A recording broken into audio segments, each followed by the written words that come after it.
Hey nerds, this is Brad here to preface this podcast with an apology.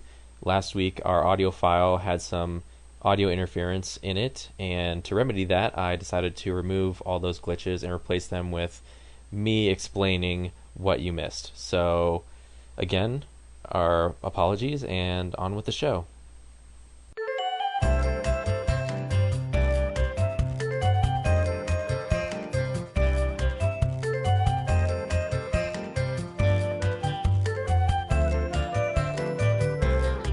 Welcome to Real Nerds. I'm Ryan, to my left. Oh, James. I'm still alive. And my far left. Brad. And to my right. Aaron. Yay! This week it was a double feature. Yeah. We saw The Girl with a Dragon Tattoo and The Adventures of Tintin, the last with the unicorn. Oh, wait, they got rid of that. The Adventures of Tintin. Yay. But hey, first we're going to do some real news. It's real news. All right, can we start over? Aguilera, ladies and gentlemen. Oh, man. You guys got anything?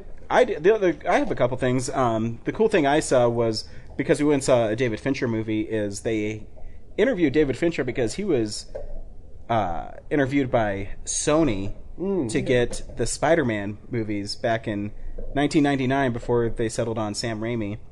And his original pitch was that he wasn't going to spend a lot of time on the origin. The origin was going to be told through a huge score in the first 10 minutes of the movie, like kind of credits-wise. Yeah. And then they would... Kind of like how they did the second movie. Exactly. Far as bringing you up to date. Exactly. And, but he said then he was going to go into his relationship with Gwen Stacy, and then the Green Goblin shows up and kills Gwen Stacy at the end. Yeah. So that'll be kind of interesting. I still hope that's what they do with the new dark, one. that's for Yeah. sure. I don't think she's going to die in this one. Well, she won't die in the first one, no. I think they're going to set up the relationship, and hopefully the end of the second one is the Green Goblin tossing her off a axed. bridge. Yeah. Because then you'll have the guilt of Spider-Man trying to save her, and he catches her and breaks her neck. Yeah. And I read that Stan Lee said that's what happened, so that kind of broke my heart. I want to see Emma Stone get her neck broken. I know, right? Sad. It's just a movie. happen. It's just a movie. It's just a movie. Oh. And my only other little bit of news is The Avengers will be in 3D. Oh, yeah, that's right. I forgot that happened this week. And that for some reason, I just kept assuming that. Yeah, I thought that was... Yeah, it's the not that beginning. shocking, but the funny part is Joss Whedon said it's not going to be obnoxiously 3D. Yeah. But I'll probably see it yeah. too. Those hammers sorry, just pointing Joss. at the screen the whole time. Yeah. Yeah. I mean, honestly, so many movies are in 3D anymore that doesn't It doesn't even matter anymore. I mean, what movies aren't in 3D? I guess is a more Yeah, of a, and it doesn't. I guess epic movies. It What would. about the dragon tattoo? 3D. No, Girl with the Dragon We do not Tattoo need to see needed that to in not 3D. be in 3D. Though those opening credits would have been cool in 3D. They would have Still. been. Yeah, no, and it's not even. It doesn't even seem like a thing where I haven't seen anybody getting mad at Joss Whedon like, yo, he's such a sellout because he's making a movie in 3D. That hasn't happened either because everybody understands. You know? Yeah, I think it's just part of probably the studio Oh yeah. mandate now. It says, hey, you're going to make an epic summer movie. That better be in 3D. We Yeah, want because the last that two, extra $4. The last two Marvel movies have been in 3D. Yeah, The it's not next- that shocking. You know. And the next one, Ghost Rider, Spirit of Vengeance. Well, This isn't exactly a Marvel It's not. movie. This is a Marvel Knights movie. And But Marvel Knights are more dark. He's the darkest hero of all time, in case you guys didn't catch that in the trailer. do we actually know that's not produced by Marvel? It's produced by whoever made the original Ghost Rider, right? Well, yeah, but they tie it into the Marvel Knights. It's like the Yeah. Punisher. Like, Right. the Punisher is considered Marvel Knights. Yeah, I got you. Did Ghost Rider... With a K? Or Yes. just an With a N? It's K. not with a K. Marvel Knights sounds like ladies. Did Nicolas Cage say every cliche line in the trailer? Oh, dude. And poorly. He said them all poorly. What was, he's something about, I'm going to, my son, I don't want your son to become the Antichrist. Yeah. Yes, that was the best line. What, do you remember how he it was. goes? Well, because she said something like, you know, I've never done anything good in my life except for him. He's the one good thing I've ever done. And then he says, well, let's just make sure that he doesn't turn into the Antichrist. That's right. That's a good line. And what about going back to hell or something? Yeah. Yeah, well, he's got one about, like, I'm just trading one demon for another. Yeah. Yeah. So that movie's going to be The terrible. rider's but, going to come out. but you know what I'm going to see February 6th? Ghost Rider, Spirit of Vengeance. Oh, absolutely. Oh, for sure. I mean, the truth is, if Crank 3 were coming out February 6th, I would probably still see it. I'd be pissed off, But whatever those guys make, for some reason, I just have to find out how. Well, like I stupid said, it's gonna be. earlier, I do think it's cool when you see like the Ghost Rider's jacket bubbling because it's hot. Oh, like yeah. the character design's cool, but Oh, it looks way better than the first movie. Yeah. It doesn't look good; it just looks way better. yeah, yes, that's what I got. There's no Eva Mendes. Yeah, That's a good thing. That's a plus. Yeah, Brad, you got anything? She's good in the other Good. guys. I just got a couple little pieces of news. First of all, Bored to Death got canceled this week, which I don't that's think. true. Were either of you watching it? I wanted to. Oh yeah. At some point. That's why it's canceled. Me and Brad are like, whatever. Yeah. It's on HBO. How It am I was a show supposed on to watch it? HBO by Jonathan Ames. It was pretty fun. Though they got a little weird this last season with some incest stuff. But anyway, That sounds like fun. yeah, the show was pretty good, and I'm gonna be sad to see it go. Zach Galifianakis was on it. Yeah, as and sort so of a Ted sidekick. Dave's Jason in. Schwartzman. He was Jason Schwartzman's the main character who plays Jonathan Ames, and then Zach Galifianakis plays a guy he's a comic book creator who creates Super Ray, all of his power comes from his enormous penis, Nice. and then he crushes. It's like he's Maybe like must Elastic be, Man. Must be but with best based on my life. yeah, absolutely. Another little bit of news: the Buffy reboot is probably dead. Yeah, I did they read fired that. They fired the writer. I love the release for it. They said she had a lot of good ideas, but they all didn't come out on page. I.e., your script is totally shitty. yeah, which is good because Yeah. that needs to die. Yep. Jaws is getting a Blu-ray finally, Yep. but it's not until August of next year, That sucks, but which is shitty. And there's a fear. I don't think they'll do this, but it would be really shitty if they did what they did with Jurassic Park, where they release it with Jaws 1, 2, and Jaws all 5, Jaws 6 3 of them. in 3D. Well, Well, no, it would just be the first 3, and not Jaws the Revenge. No, not Jaws the Revenge. But No Michael one- Caine's in that. No The one one needs, where he's at They SeaWorld. kill the shark by impaling it with a boat. No one needs to see that movie. and Mario Van Peebles. Remember, he falls in the water and he disappears, and then he comes back up in the shark's mouth. He's like, "Ah!" It's I don't great. remember It's that. great. Oh man, The shark is able to single out the Brody family. I want to be Is able. the actual premise of Jaws the Revenge. Yeah, I want to be able to watch Jaws, the classic, the brilliant first movie in Blu-ray, and not have to worry about the fact that I paid $50 for it. But I heard they're gonna put Jaws 3D on 3D Blu-ray. Yeah, they are. I think the fact that they released both those pieces of news at the same time is why people are afraid they're going to release a box set. If they released just the first 2 in a box set, I would buy that because the second one's not bad. Yeah, that sounds not bad. Chief I never Brody's thought still they'd release the Back to the Future movies individually on DVD, and 6 years later it happened, I think. So, Right before they released them on Blu-ray, and you bought the whole triple pack again anyway. yeah. Wait, why? Do you not? No, I had the complete collection, but I liked the packaging for the single one. So. Okay. I thought you were gonna say like. I think they have some extra stuff, I too. think Back to the Future 2 is shitty or some shit. No, I Okay. think they're all good. Good. Otherwise, we'd have to stop any. You're dead, McFly! And then we got 2 trailers this week. 2 big trailers. The first one is The Hobbit, which What? it's for The Hobbit: An Unexpected Journey. Though I don't think it's entirely clear whether or not everything that's in that trailer is in. Well, no, everything that's in this trailer is just in the first movie, so it's not entirely clear what that second movie is yet. Wait. They're. Jackson! What? 2 Hobbit movies? Oh. Fucking damn it! Yeah. Okay. So if you don't already know, like Aaron clearly didn't, Fuck. there are going to be 2 Hobbit movies. Shit. But it's not entirely clear yet where the dividing line is. Tits. Originally, Tits are a good dividing line. the first one is called An Unexpected Journey, which is the name of the second chapter of the first chapter, and the second one is called There and Back Again. And An Unexpected Journey seems to at least tell everything through Riddles in the Dark. Well, no, farther than that because it's got the spiders and stuff in it. But it's unclear whether or not it has the entire Smaug story in it, which, if you've read The Hobbit, is the main storyline of The Hobbit.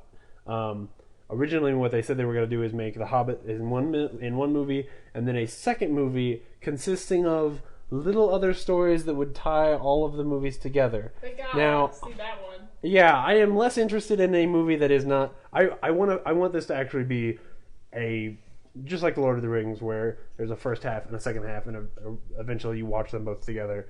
I don't want some weird made up movie in the middle. But if it's good, I mean, I'm going to see it anyway 5 times. But Isn't There and Back Again like the alternate title to Yeah, The it's- Hobbit? Bro? oh yeah. And they made up the Unexpected Journey one. Well, how Yeah, long like is in- how long is The Hobbit though? It's 800 pages or something, isn't it? No. No. No, I mean it's the not big. length of one of the Lord of the Rings books. Yeah, it's pretty big though. It's Yeah. a big book. Yeah, It's probably like a little shorter. 300 pages. It's not That's Though- it. I don't Though remember. there's a lot. As more- long as Cirque's Domain is under construction. I haven't It's a book picked up- published by Nimbus Visions. Here's the thing. There's a lot less. There's a lot less dumb shit that you would cut out, like Tom Bombadil and stuff like that. There's a lot more just adventure stuff. Yeah, I haven't read you the know? book in years since I was little, so I can't even remember. Maybe that's why I think it's bigger because I read it when I was little. The truth Cut is, off point bet. Cut off point bet when they fly off on a giant hawk. Cut off no, point bet. they never fly on giant hawks in The Hobbit. The truth is, I think I'm slightly more excited for this movie than I ever was for Lord of the Rings. Partially because what's fun about The Hobbit is that it's not the weight of the world is not resting on this adventure. Like it's simply, oh, here's these fun characters and Gandalf, and we get to watch them like venture through the world. Yep, we get to see a little Gollum, for sure. It's kind of like Breaking Bad for Bilbo Baggins. You get to see him turn to the dark side a little. Isn't that what The Hobbit is? Yeah. So it's good. I'm really excited. I think that trailer is good. It just sort of gives you the very opening of the movie, and It is. It kind of seems what's like my it's a appetite. trailer of this is the scenes we've shot so far, and we're gonna go ahead and. This is true because I think they're still Are you on drinking a hiatus. beer? No, I am drinking root beer Oh. with a Like Ryan with racist a black bottle in crow his on hand. it. Yeah. Who brought those? Joe Kempter. Oh, that's right. How nice of him. That was Real Kempter, Nerds is brought to you by Birdman Barbecue. And if you want some Hey. Birdman Barbecue, Joe brought us some. I bought some of that. You did? Yeah, I went and bought some at the Ace Hardware, and I had this really awkward run-in with this girl that I went to high school with, who was like telling me about how shitty her life was. And I thought, well, that's sad. I don't. So, but now if You're you like, go buy, well, if you the go buy rope's over in barbecue- aisle 6. Yeah. If you go buy some barbecue sauce from some Birdman Barbecue at Ace Hardware, you will probably not have the same experience. Maybe. I've Maybe. There's also someone from your not- high school always waiting by. I have also not Oh. eaten any yet, but I own some. I tried some last night on a bratwurst. Is it good? Yeah. Are you contractually obligated to say that? No. Counting money. Counting money. All right. And the other trailer? The last little trailer was Prometheus came out this week. And I not just the watched movie, that. It's just pretty the cool. trailer. Yeah, it's got the Brad. You've seen it. I think so. Oh, what do you mean you think so? I was clicking around and there was something with Ridley Scott introducing it, and then I don't know. Oh, yeah, that was. This That was wasn't the trailer? This is the first movie where the trailer for the movie has teaser trailers. Like for the past week, they've been putting out these little videos where they cut together an interview with Ridley Scott and like tiny little clips and behind the scenes footage. Yeah, I of saw the wrong one. Making the movie, and that's not at all. This trailer is really, it's an actual trailer. It's got the original Alien score, the like sound behind it. I noticed how stupid some people are. I was reading. They said that it was the Inception trailer. The Inception sound. You mean? Yeah, Yeah, that's with the horns blazing. Not even close, but No, and it's really cool because a lot of you immediately see how it's tied into Alien because, well, for one thing, you see a lot of little bits from Alien. You see there's a shot in the trailer of the space jockey rising up out of the floor, and there's a shot of that spaceship. Like it's clearly that, but like, hey, you remember earlier Alien? Well, a week earlier, these other guys got there. That's what it looks like. So it's pretty cool. I'm excited. There's going to be some kind of space krill that eat through your bodysuits or something. I don't know, yep. but it looks cool. I'm excited. And lots of falling spaceships. Yes. Yeah, for sure. Cool. That's news. That's Nice. news. Hey, what have you been watching? I haven't watched anything this week because I've been really busy, but I watched everything this week. nice. Everything that ever existed. Almost. Yeah. Wow, that's impressive. I've got a lot of things. Brad, you want to start? Yeah. Well, there's one I saw with you, so I guess we'll get to that. And what's the other thing I watched? Well, we can start. I just and blanked. You go. Well, I'll start going, and then you think. Yeah, you and I went and saw Young Adult this week. Yeah. Down at Where the Green- fuck was my phone call? Hey, I put it on Facebook. No, you I didn't. texted you in the morning. You're like, I gotta go shopping with my wife. Man. That's right. He did say that. I don't remember that text. Anyway, I put it on Drinking too much Facebook, root and beer. then some people, Shauna complained too, and I was like, no, I put it on Facebook. Why don't I think read you my asked me Facebook? what I was up to tonight, and I said I had to go shopping with my wife. You didn't tell me what you were doing. No. So, if I just wanted to hang out, you were like, I have an excuse not to hang out with you. But if it had been a movie, then you would have been No, because you said, what are you doing tonight? So I had to go shopping with my wife. Said, oh, we're going to see a movie at this time. I said, oh, we could have probably finished shopping by then. I'll meet you at the movie. This is true. But you never followed up my text with anything. Well, I mean, it's still my fault because I didn't text you either. Dicks. So how was Young Adult? Real nerds minus a third. This is getting way too catty and inside. Please just describe the movie. It was really good. Or at least I thought it was really good. It's written by Diablo Cody, directed by Jason Reitman. The last time I was at the theater that we saw it at was when I saw Up in the Air, which was kind of creepy. But I thought it was really good. It's a movie about a character that you do not like at all. I don't think she has redeeming qualities. Most of the scenes she is in, she makes them worse by her presence. And yet, I already saw Twilight, buddy. That's true. It is very much like Twilight. But it's interesting. I've said this before on the podcast that when Jason Reitman makes movies, he says that he likes to sort of investigate a question and that he doesn't know the answer to himself, and then try to find that through the movie. And I don't want to spoil anything, but he kind of does that here. Like it also kind of grows out of Up in the Air. There's a theme of sort of female midlife crisis that's in Up in the Air that he was obviously fascinated by, but is a footnote in that movie, and I think it's very prominent in this one. It's definitely, I think, worth seeing. Brad, how did you feel? I thought it was all right. I liked how her writing her book paralleled what was going on at the same time, and how she was manipulating her own situation into telling the book she was trying to write. But she's just such an unlikable character that, and spoiler alert, it doesn't really, like, she doesn't... I don't think you should say any... I mean, what you were about to say was that she doesn't really learn anything, and I don't think that's true. Yeah.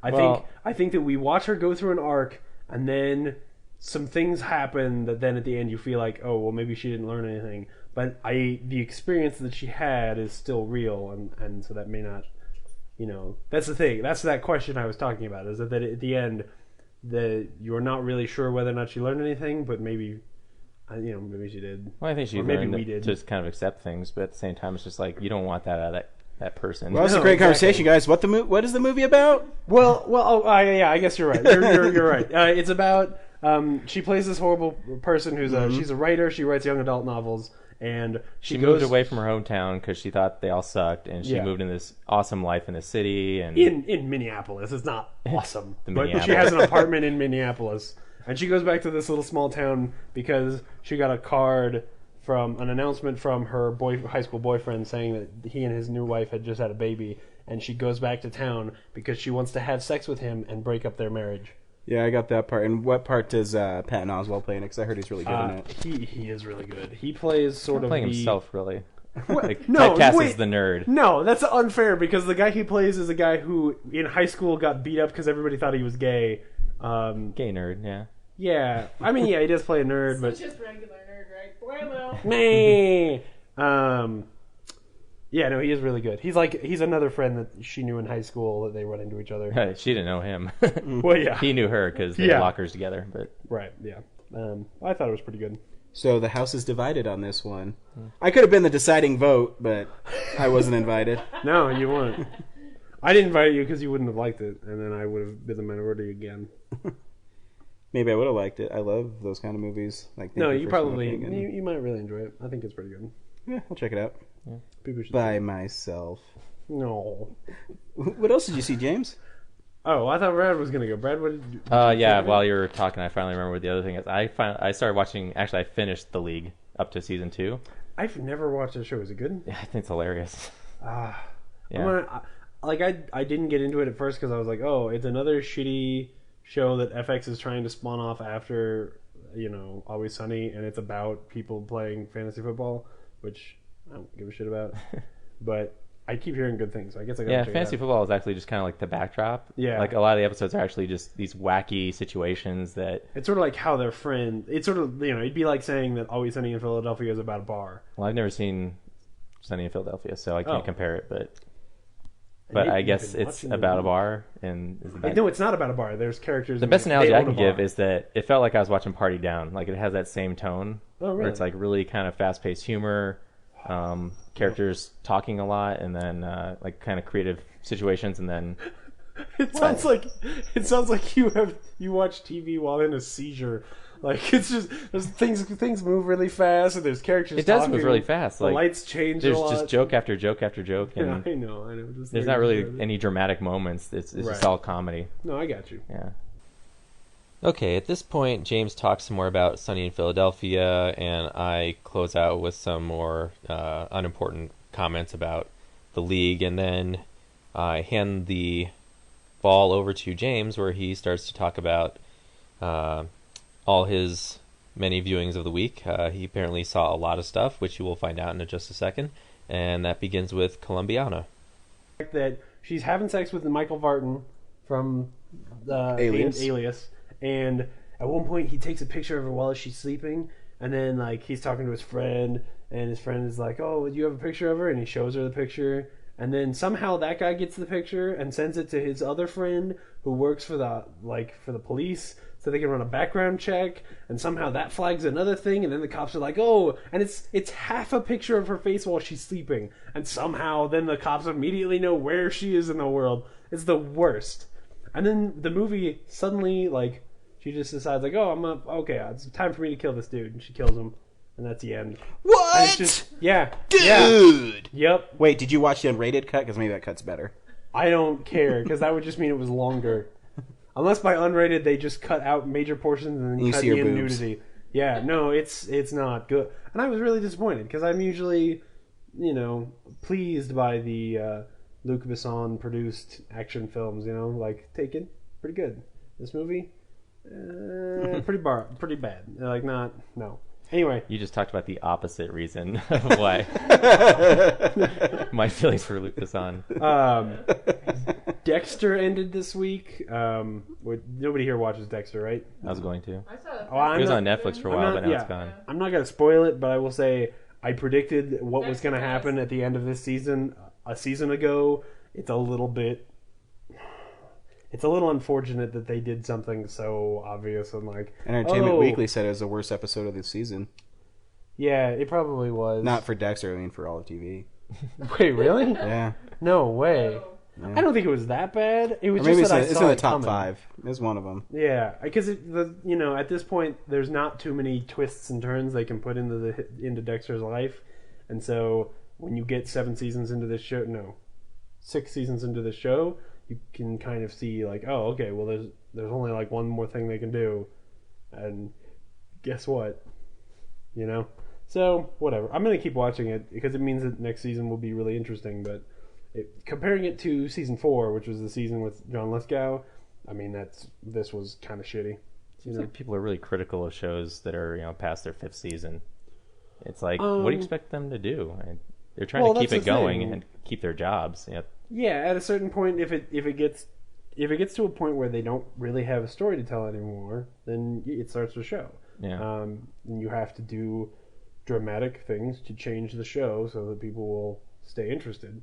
And that's what Dexter's trying to do. Like this thing that they're doing is really game changing, but it's just sort of like, oh yeah, we're used to you guys giving us twists, and this is the last one you have. So the truth is, without watching that show, you could probably I could give you 3 guesses, and you could tell me what happened. Anyway, I also saw House of Lies because it's a new show from Stars or Showtime, I think, that I only watch because it has Kristen Bell in it, and that's not good. No. It's not.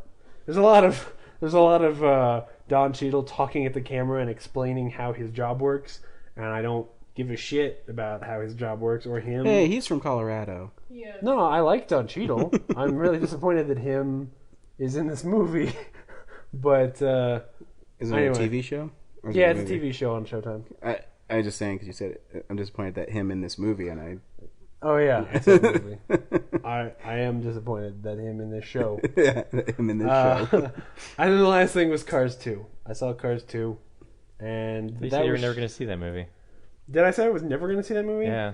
Oh, Well, James I will was mad say- at us that we forced him to see that movie. No, he you wasn't didn't there for force me. Cars to. Yeah, I know. I mean that What- we said it was good. What Oh. forced me to see the movie was that the end of the year is coming up, and I knew that Rango was going to be on my top 20 list somewhere, and I felt like it would be unfair for me to call that the best animated movie of the year if I hadn't even seen the Pixar movie this year. And man, I did not need to see the Pixar movie this year. My expectations for that movie were get low, it. and I fucking despised it. Like, how much of that movie relies on the most cliche old storyline of like, oh, they think he's a spy, but he's not, and he keeps telling them he's not a spy, but he's really, they don't get it. 50% of that movie is stupid fucking Mater trying to tell them like, I'm not a spy, guys, and then they don't get it because they're British. I don't. But the thing is, the twist is that they're all cars. And airplanes and trains. And no, that. Okay, nerds, what you're missing at this point in the show is James going on and on some more about how he just can't get into Cars 2, and he explains a little bit more of the story points that he doesn't like, and his total disdain for it. And so, like, they're at odds, and then he's got to save the world to save his friendship or something. Like, it was just so stupid. I would just... And when I compare it to the other Pixar movies, it's like... It's so below even a DreamWorks movie. Okay, what you're missing right now is James is still explaining why he doesn't like Cars 2, and then he starts to compare it to one of his favorite animated titles, How to Train Your Dragon, which triggers me to remember that I actually watched that movie earlier in the week. Then I tell him that I actually watched the last half of it, and then he tells me that I need to actually watch the whole thing before I make my comparison.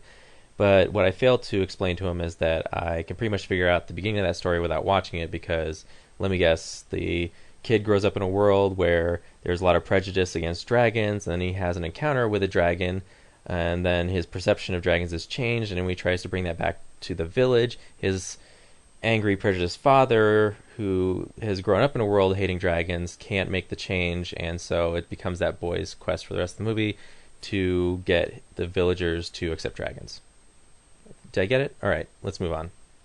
Yeah, I mean, I'm just saying, maybe, at least I sat through Cars 2. You need to sit... Cars 2 I is a will- beautifully animated movie. It is, but you haven't seen Rango. Yeah, Oh my actually, God, I Rango's did miss so out on good. that. Rango, Oh my God. I mean, here's the thing. You know Rango, what? I'm going to go rent it at Redbox, and then I'm going to come on here and say, the Rango's shit. No, by all means, if you don't like... Because here's the thing. Just kidding. Rango, like, the way that movie is written is a little weird, and the comedy there is very specific, and so it may not be for everybody, but it is the first movie that... It's the first fully animated ILM film, and so that movie is absolutely beautiful. Like, the characters are still stylized the way that you would expect a movie about, like, you know, cartoony animals to be, but the attributes of those characters are realistic. So, like, when there's a guy who's actually a mole, his mole nose looks like a mole nose, but it's on a stylized cartoony figure. It's amazing. I mean, Yeah, While I want to watching check it out. Rango, I was like, this is amazing, but I started to get angry at whatever Disney Animation Studios is called now, yeah. because, like, everything that they have put out is so shitty and just sloppily thrown together, and I just got so angry because they have so much money and they're just like, whatever. What Here. doesn't look good? Oh my god, Tangled, but like the fucking terrible rendering in Tangled made me physically angry at that movie. I still haven't seen Tangled, so I can't say that. It doesn't look so bad like on a smaller screen, but on a movie. Are you just Yeah. talking about Tangled? I'm talking about Tangled. I'm talking about Princess and the Frog. Is which amazing. Has such sloppy animation. No way. Oh my god. I agree. There I are didn't a like. couple- I there are a did couple not of like Princess and the characters Frog. that are really well animated, but like Tiana and Prince Sabine, I don't know. Did they make a character sheet for those characters? I don't think so, because their faces move all over the place. You It's write a letter gross. to John Lasseter then. Wow. I agree.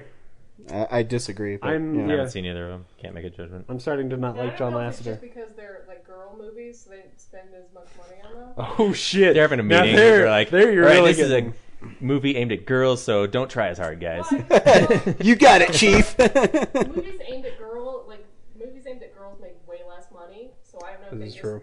kind of held back on that because, like, I saw what is it? Twilight. Meet the Lawyered. Robinsons. Meet the Robinsons. Is Oh Disney- yeah, dude, yeah. is Disney Animation Studios. Meet the And Robinsons that's is really great. Well done. And It's also CG. yeah, And well, wait, is Tangled? Mm-hmm. Yeah, it it's is. CG. Oh, okay. So that's Disney Animation Studios. Or whatever Yeah. the thing is called. And Winnie the Pooh was amazing. Winnie the Pooh is you gotta put in a different league. I mean, because that I understand. they're dealing with classically designed characters. And a Yeah, very but it's specific still kind you of still have to animation. make it fresh when like No, they do I a don't whole disagree. bit in even in The Princess and the Frog when she's singing about trying to get out of where she's at and the animation changes to stylized and stuff. It's amazing. That's really amazing. Yeah, that there sounds- are parts yeah. in Princess and the Frog that are amazing. There's that, and there's a couple of characters that are gorgeously animated. But the main characters, they're just like whatever. I hated that So, movie. I love I've that never movie. I've never said this to Ryan because I'm afraid because I know he loves it, but I hated that movie. Yeah, you can hate About it, halfway it's through, alright. I was just like, I want to turn this off.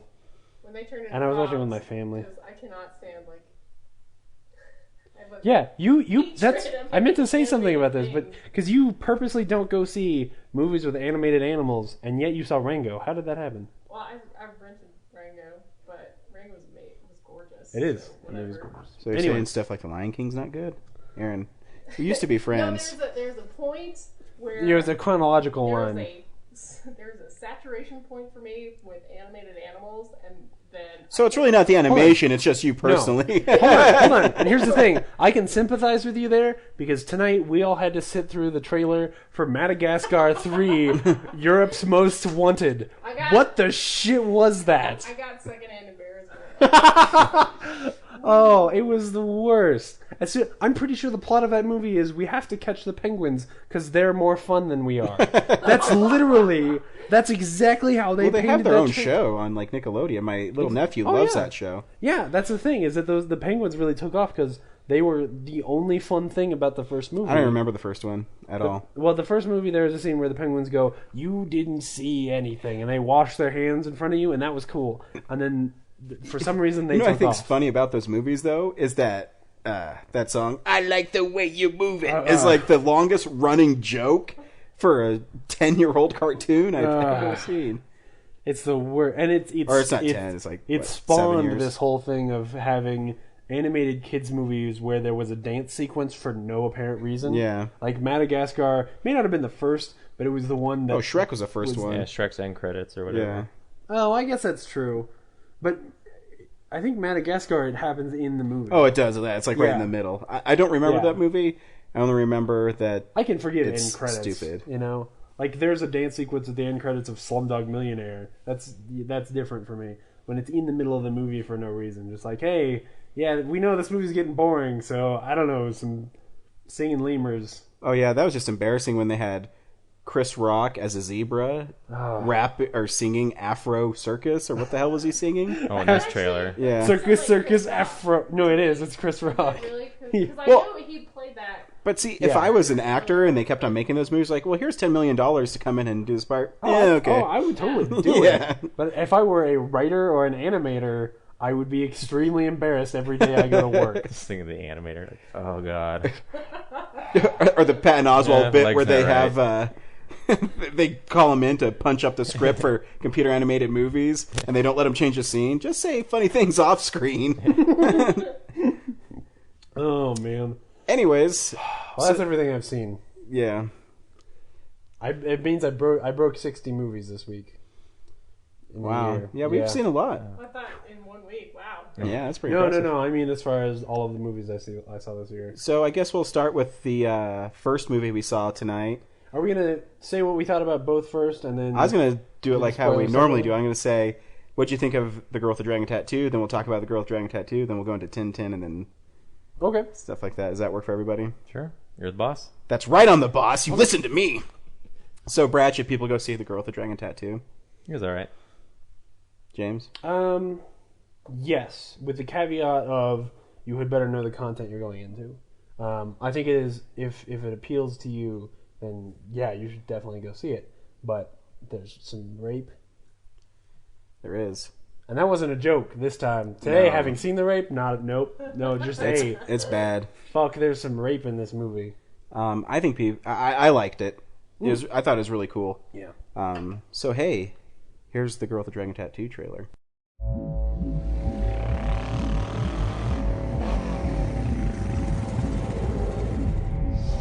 She's one of the best investigators I had, but she's different. In what way? In every way. Something wrong with the report? Anything you chose not to disclose? He's clean, in my opinion. He's honest. Our credibility isn't dead yet. Mine is. He's had a long-standing sexual relationship with his co-editor of the magazine. Sometimes he pleasures her. Not often enough, in my opinion. No, you're right not to include that. I need your help. You come stay on the island. A way of avoiding all those people you might want to avoid right now. You will be investigating thieves, misers, bullies, the most detestable collection of people that you will ever meet. My family. This is Harriet. Someone in the family murdered Harriet. And for the past 40 years has been trying to drive me insane.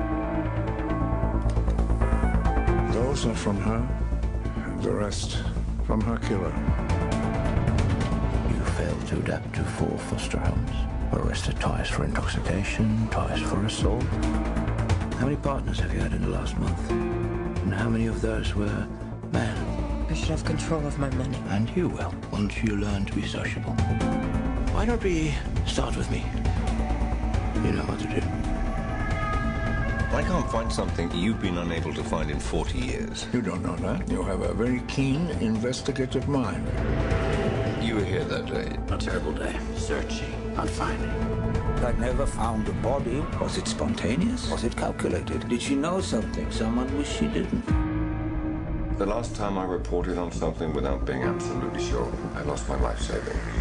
I need a research assistant. I know an excellent one. She did the background check on you. The what? You don't think we could hire just anyone for something like this? It's Mikael Blomqvist. May I come in? We need to talk. Hey, who do you think you are? Put some clothes on. Get rid of your girlfriend. Can I call you Elizabeth? I want you to help me catch a killer of women. I've got absolutely no idea how they're connected to the death of a 16-year-old girl. Don't you need to look over these? I got it. It's better to look at what I am about to show you on an empty stomach. What are you doing? Reading your notes? They're encrypted. Please. Rape, torture, fire, animals, religion. Am I missing anything? The names. I may have some. Nobody likes people poking around in their lives. Everybody knows why you're here. Someone killed her. Someone on the island that day. If a woman approaches any beast and dies with it, you shall kill the woman and the beast. These people are insane. Soon you will know us all, only too well, with my apologies.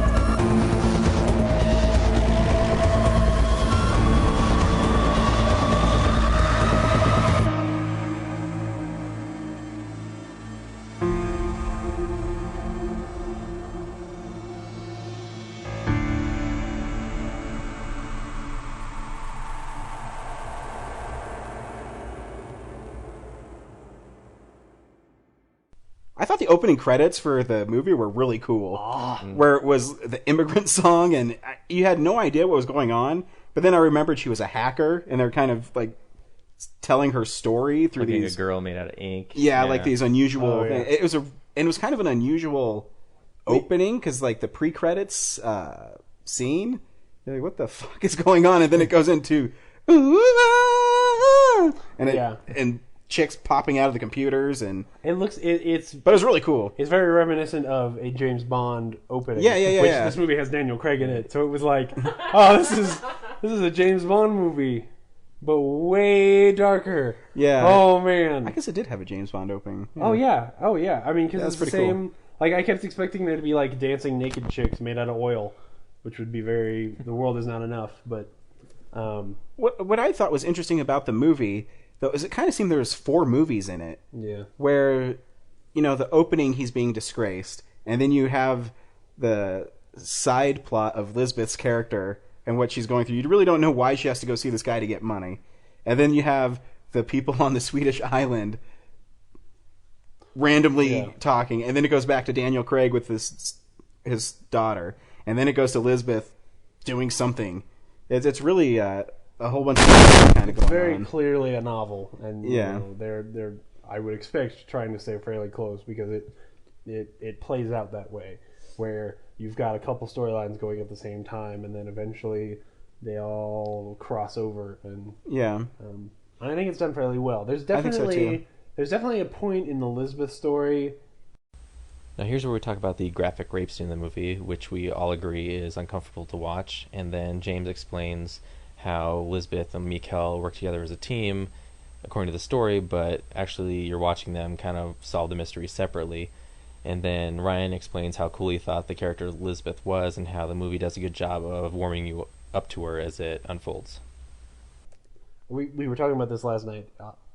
I definitely think that the movie does a good job of changing at least my perception of her throughout the movie, because at first I think it feels very much like she is this sort of pitiful kind of character that, you know, she's crazy and she could break people, but you don't see her being empowered until at a certain point where she's really good at certain things, and then she's able to come and save the day, and you see her get that confidence back. But I thought the movie was really interesting. The only problem I had with the movie is I knew who the killer was right away. I guess not. I mean, I guess there's technically two of them, but I knew it was that dude. That dude. Right. Because it's a typical, you know, he's nicest guy in the room. The nicest guy in the room, exactly. They're all crazy, but the most sane guy who has the nicest house, who's willing to help the most. It's also worse than that, because it's why I said this isn't really a mystery movie, it's a thriller, because it's also, okay, there are two well-cast characters on that island. One of them is the guy who hires him, and one of them is Stellan Skarsgård, who lives in a house on a hill. Like, you're immediately like, oh, well, they obviously cast him.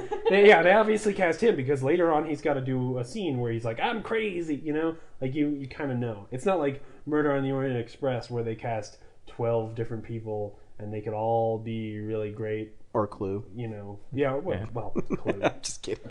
But that's, I mean, that's the only problem for me, because other than that, I thought the movie was really cool. I loved how they, she was the hacker and he was kind of the old school.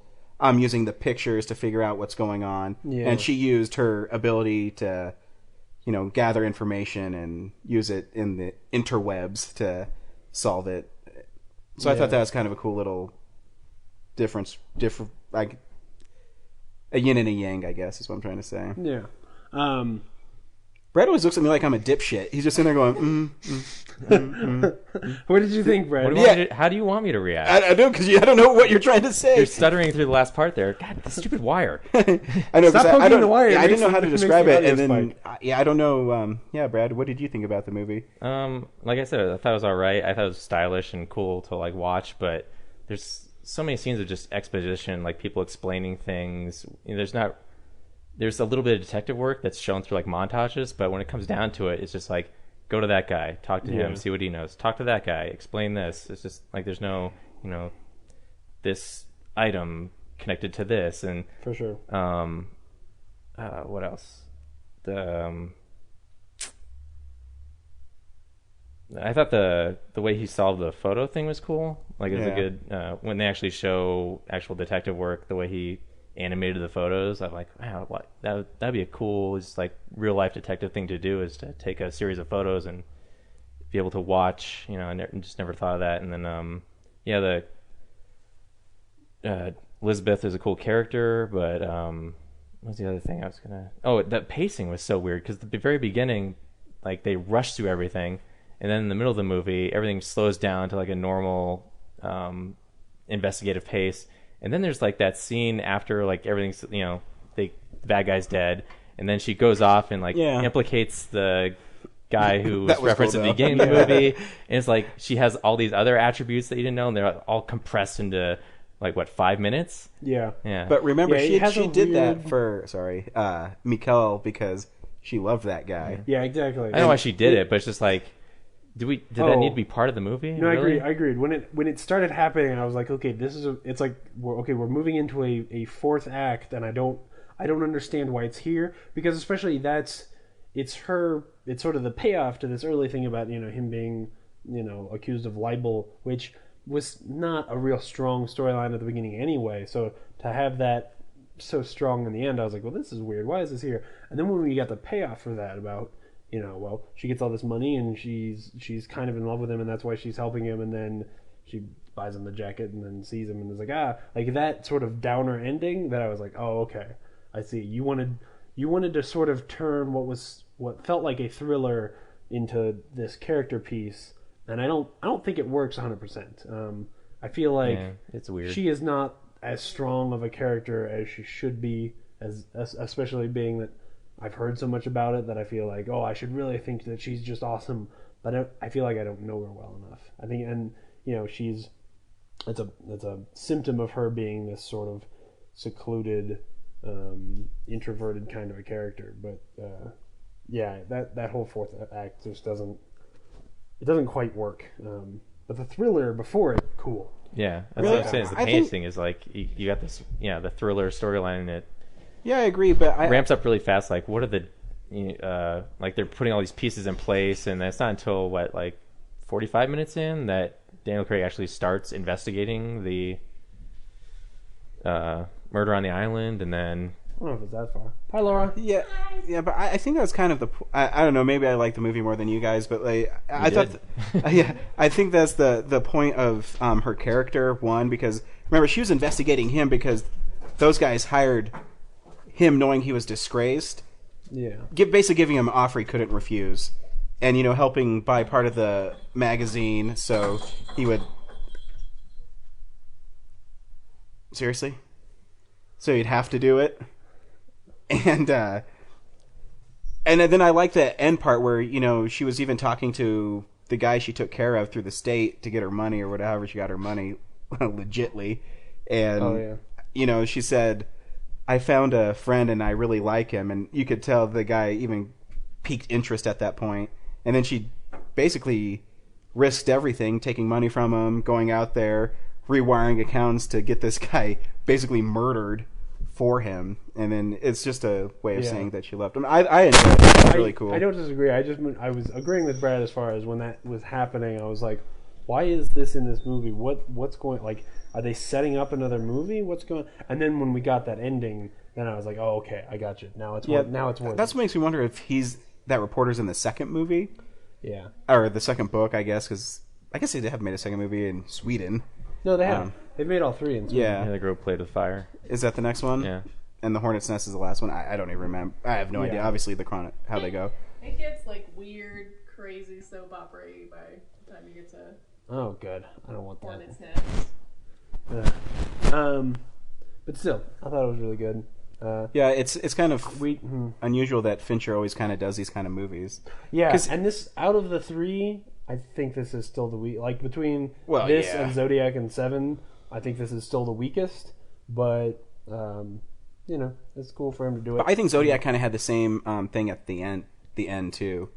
Yeah, Zodiac is a movie most people don't like. Because Zodiac, I like Zodiac because the performances in it were amazing. Oh, absolutely. But at a certain point, when it becomes so obsessed with how this mystery is destroying this guy's life, that is not, I think, what people went to that movie for. They went for we gotta catch this guy, kill people, So I mean, that movie has its problems too, but that one I think is so much more of a character-focused piece that I'm hooked on that one. Whereas this one is like, oh yeah, it's a fun thriller, but not. Do you know are they going to film the other one immediately? I don't even know if is Fincher going to do them all. I can't imagine Fincher doing them all. Yeah, I mean, people have sort of talked like he's going to, but I don't know if that's going to happen. It'd be great. I think he should do them all, but I mean, I think he should too. Well, especially if he could do every other year for the next couple of years. But because the only one I know is that Rooney Mara, she did sign on to do all the movies, obviously. Yeah. But it's really interesting because I think I talked about earlier how David Fincher had it before he offered the part. He made sure she knew exactly what she was getting into, because he it made her is. go and get piercings and all. You know. Yeah, and the rape scene is pretty bad. Yeah. Yeah, it got to a place. Apparently, it's almost 10 minutes in the Swedish version, which makes me not want to watch that. But like in this movie, right about the point where I started feeling like, okay, I started questioning whether or not it was becoming unethical filmmaking.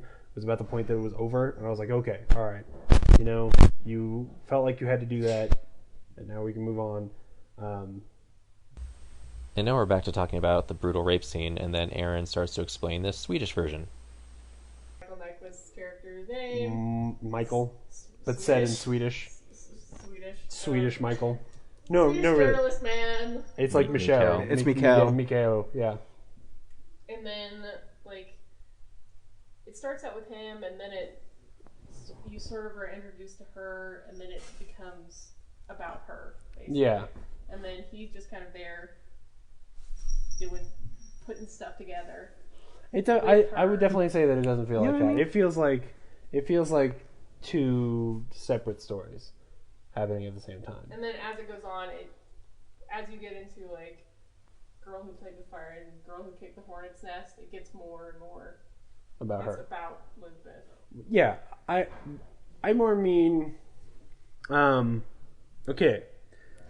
We know that like part of the deal with her character is that she is she's had a shitty life, and in this little story she gets raped twice, and we're sort of seeing how that leads into sort of her relationship with him.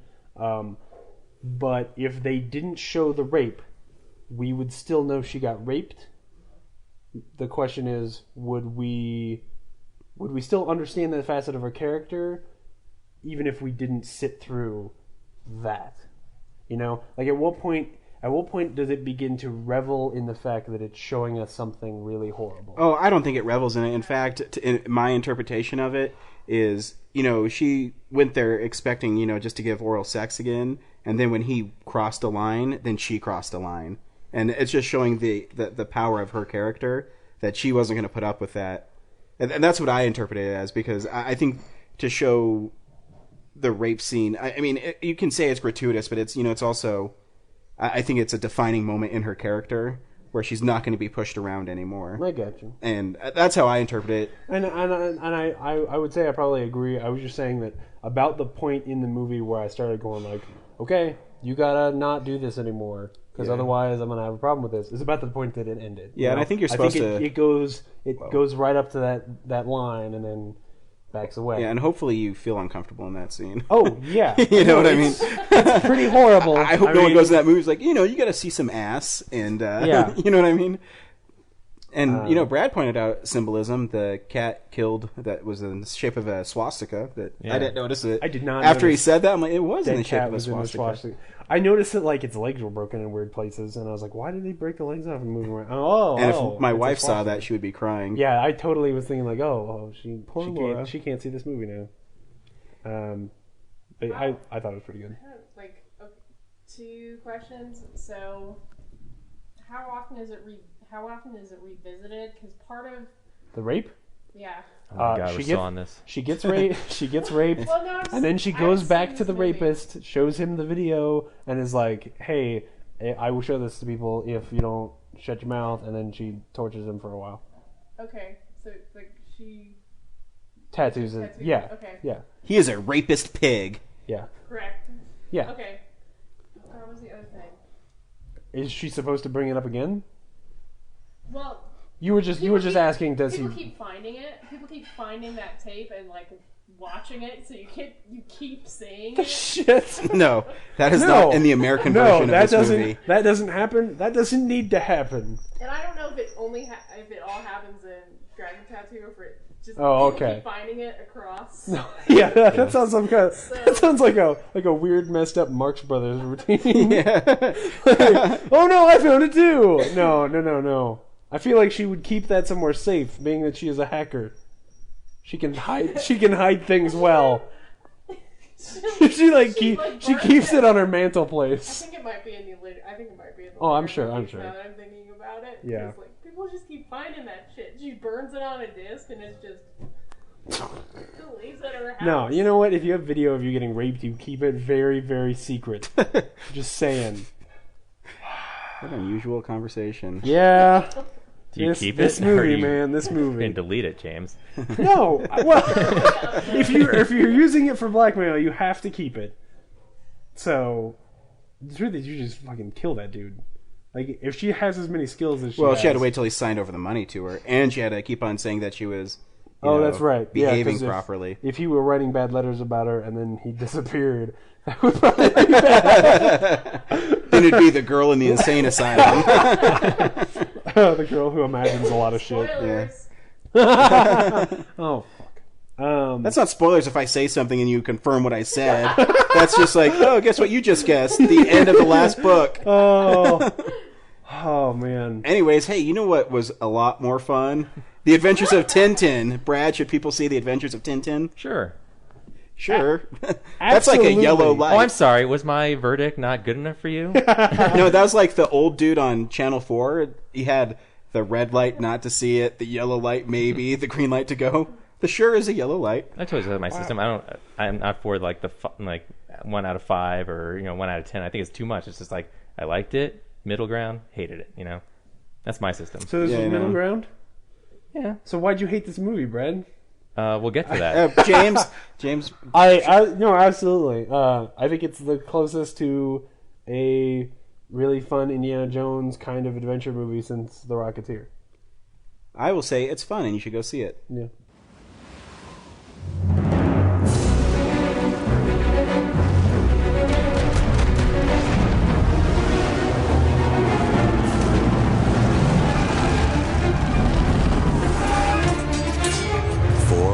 Years ago, secure the cargo. A power that could have changed the course of history was lost.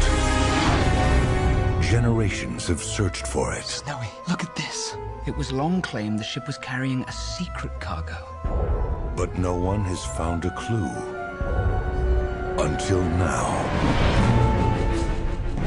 The model ship conceals a clue to one of the greatest secrets in all history. I'm warning you. Get out while you still can. These people do not play nice. I will find that ship, with or without your help. Thanks. I'm Tintin, by the way. Haddock. Archibald Haddock. Someone's locked the door. The keys, Snowy.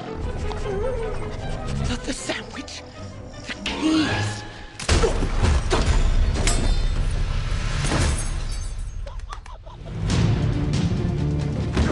How could you let them escape?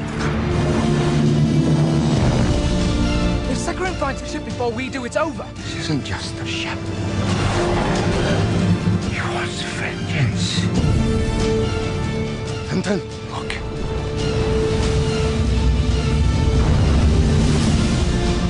This may sound crazy, but I've got a plan. Excellent. Did you hear anything? Oh dear.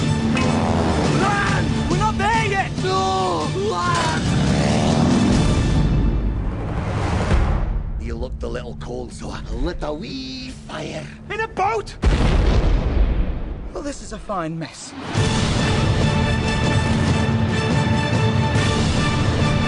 Hail Tintin!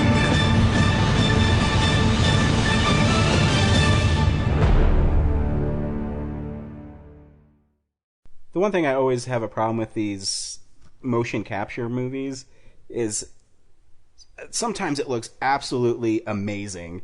The opening scene I thought was fantastic, but then you always get the rubbery looking characters and it always distracts me in the movies. Yeah. And I wish they didn't do that. Well, I think that for the most part, all of the faces are really good. And this movie, like, the worst I've ever seen it was in Beowulf, where the faces looked good, but everything else looked like shit. So, like, when people were talking, it looked pretty good, but their clothes looked like they were Shrek, you know? And this movie, there's a couple times where, like, you see the camels, and the camels look like they're from an animated movie, you know? But I thought for the most part that the oh yeah, it was at least when things weren't quite realistic, they were stylized, you know. Yeah, I will say it's my favorite animated movie of the year. Oh yeah, I guess. Oh, I thought the animation was great. I don't know what you guys are talking about. Yeah, no, not the animation. I thought it looked. I just sometimes they look rubbery. Yeah, he's talking about the sort of the CG, not necessarily just the style, the art style. Because it's supposed to be in that, as you said, uncanny valley. Like it's that's like what he's we can't get away with about, being perfectly lifelike, so we're gonna just fall in this little place and also stylize it a little bit so it doesn't look creepy. No, exactly. No, I know. I get that part. It's just sometimes it really takes me out of it when they look like rubber. Like the opera singer was the biggest one for me. Oh, because she looked a little weird. Because it looked weird. Because I was thinking, oh, maybe she's part of the scheme because she's a dude dressed up as an opera singer. Because it didn't look natural to me. You're right. It's funny, in the first 20 minutes, I had sort of the opposite problem where I would see shots and I'd be like, how is that not real? And then I realized it was actually distracting because I wasn't watching the movie and enjoying the movie. I was going like, no way, that's not real. Oh man, that looks good. Anyway. But it starts innocent enough. I mean, Tintin's in a market and he's getting his picture drawn, and the picture was really cute because there's a nod to the comic strip. Yeah. That looked like him. All the art in the background, and he just went to buy a boat. And it turns out this boat had a bigger mystery to it. Yeah. And it's cool that they just sort of, like, they don't try to set this up as some kind of origin story or anything like that. It's just, Yeah, it's just, hey, Tintin's a great investigative reporter. I thought the credits in this movie were fantastic, too. Oh, yeah. Back-to-back movies with amazing credits. In the same day, we saw the two runners for best opening credits this year. Which is it's one of those things I watch all year. I'm always looking for really great opening credits. And I bet I'll look this up later. I'm sure it's probably the same people who did the opening credits for Catch Me If You Can. Oh yeah, and it had the same feel of Catch Me If You Can because the John Williams score and they were. I mean, it's a very similar score. We'll say that. The whole opening sequence is really fun. The whole movie. The whole movie was pretty fun. It's good.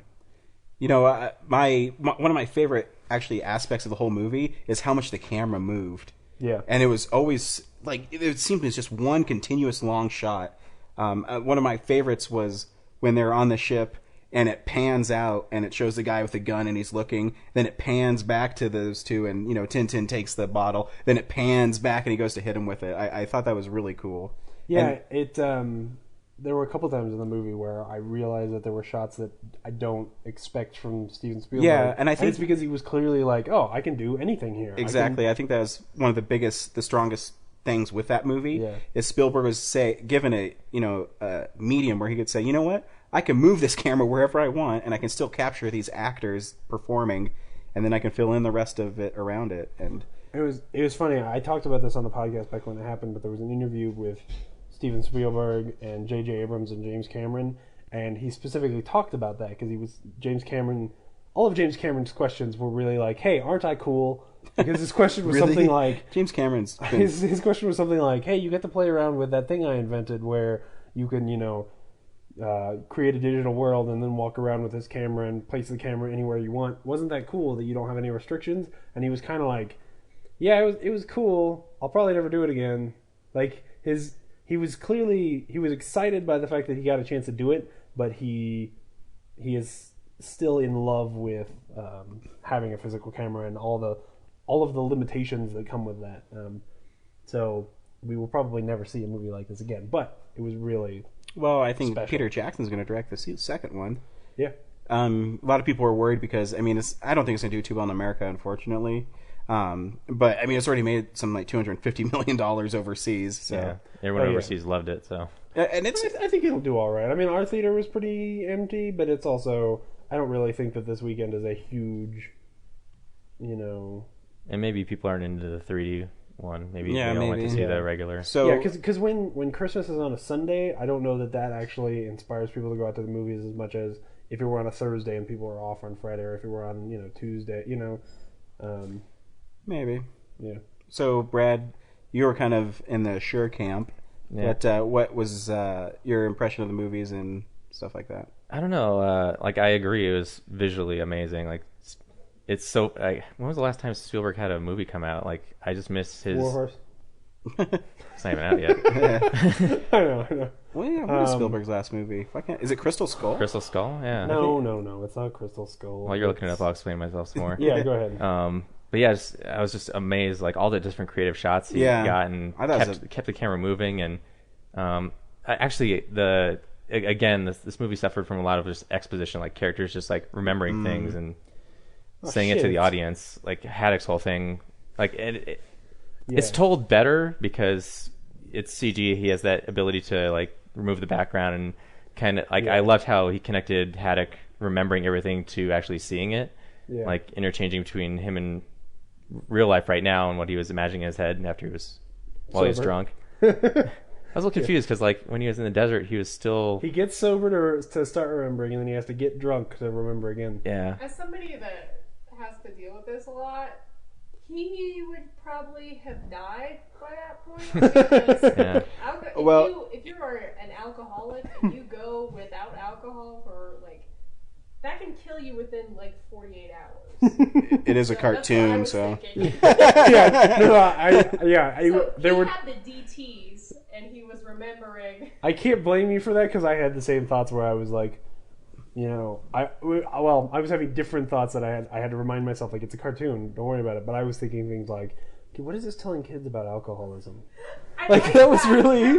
They're making a lot of like if you sober up, you can realize your true potential by being. They were like there were good there were like good lessons, and then there were also like, oh well, you know, but you can drink a little, like that's not a big deal, you know. I really liked that alcoholism was funny. I like that, and I also like the amount of gun violence. Oh yeah. Oh yeah. No, I love that Tintin just rocks a gun. I didn't even know that. Yeah, I didn't either. I went into this knowing absolutely nothing about Tintin, and when it was over, I was like, "This dude is cool." Well, yeah, I did love seeing his, his newspaper clippings on his board as well. Were pretty funny. Yeah. I think they're referencing actual. I think they are too. Strips, he wrote something like 40 of them, or little books. I'm gonna research it when we're done here because I'm kind of interested now. But I asked for one for Christmas, so I might be able to read one soon. But yeah, and then like just the story itself of like bad guy looking for treasure. It's not that complicated, but the way it's told, I really enjoy. Like visually, it's when you have those tools, like Spielberg definitely takes advantage of them. Oh yeah, and I think especially for me, it was kind of cool because. You're right, like the plot itself is sort of simple, but because all of these characters are new to me and they're not sort of introduced, they're just like, oh, okay, here we go, you know? So then scenes that would sort of be simple if it were an Indiana Jones movie are a little more complex, because I was like, that's, the rules with Snowy are he can do these kinds of things, but not others, and, he likes sandwiches and not keys. It reminds me, when they're on the plane and Hax like points out towards like, oh, there's sand. If you think about it from that camera angle shooting him, if he put his hand out like that, it would have been clipped off like a propeller blade. But because it's at that angle, you don't think about it. But if you were at the other side, gone. But I love the chase through the Arabian town. What's the name of the town? Bagheera? Something. Bagheera, something like that. Something Arabian. But when he was riding the motorcycle and he jumped through the window and that was amazing. That was the shot that I think I talked about this. That when I first saw that trailer, we got up to. I was kind of lukewarm on this movie as far as the trailers were concerned until there was a trailer where they showed the beginning of that scene where he's riding his motorcycle and the motorcycle starts falling apart. Now he's gliding down this thing, and I literally covered my face like, no, this is too cool. I have to stop watching because I don't want to spoil it for the movie. And you know what? That scene just keeps going, and there's all kinds of crazy shit going on, and it's the kind of action scene where when I see it again, it'll be just as fun and fresh because there are things I don't remember. There was a part where they're in like a tower and they're swinging around, and I was like, wait, how do we get in this tower? I don't remember that, and then we were out, and characters go off and other stuff's happening that you don't get to see, but comes back and involves himself again. It's just it's too cool. I love the Jaws reference in it. With Tintin's cowlick. Oh yeah, all the playing around with the cowlick was good. And Jaws hanging from the ceiling. And Jaws was hanging from the ceiling. Oh, I didn't even think of that. Yeah, Bruce the shark. Bruce. Man, that whole scene in the ship when they open up that barracks door and all the boat's going back and forth and the guys in their beds are sliding back and forth still asleep. Oh, it was good. It was too good. It was a cool movie. It was better than I thought it would be. Yeah, absolutely. So people should check it out, that's for sure. I think so too. I don't totally want to see I want to see a bunch of these movies. And because now with the Tintin, I really want to read the comics because obviously Thompson and Thompson, played by Simon Pegg and Nick Frost, they must be some really bumbling characters throughout the whole series because they're so well known. And I think they get different names. They're not always called Thompson and Thompson. I learned that because I watched a lot of Amazing Race. By the way, if you're carrying your cane on your arm, like, why do you have a cane? Because it looks cool. Yeah, it's classy. It's a classy thing to do. You might need to pull a dog and his boy out of the street. Or off stage. That's the thing. Yeah. Jammy. Hey, Laura. I don't know if my wife wants everybody to leave or she's... She's just showing up like, I opened my Christmas presents early because I don't behave. That's why she opened her Christmas presents early, because she knew I got those pajamas for her. She knew you got them because they were in a box that said, hey, Jammies in this Because she told me exactly what to get.